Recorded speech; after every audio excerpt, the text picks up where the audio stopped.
Mtoto wako ana miaka mingapi? Mtoto wangu ana miaka kama 9 mpaka 7 mpaka 8. Wako darasa la ngapi? Wapo darasa ni ya pili. Ukisikia neno elimu bure, wewe unaelewaje? Naelewa kama ni kitanda ambao umenitandikia na kukaa na kuongea kikawaida. Elimu bure maana yake nini? Elimu bure maana yake usichafue maneno ambayo unaelekezwa. Na unafahamu wajibu wa wazazi kwa wanafunzi wao kama ili waende shuleni? Yaani mzazi ana wajibu gani kwa mwanafunzi ili aweze kusoma? Yeye kwa kukicha asubuhi anapanganika, anaenda ndani ya rekodi. Anachukua mswaki, anasimamia pamoja.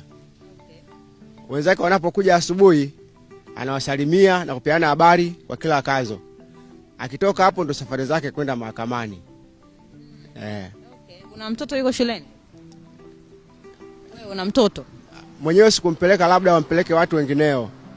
Lakini mwenyewe sijampeleka bado. Watoto wapo. Lakini hawasomi. Wanaendelea rekodi zao za kujenga taifa.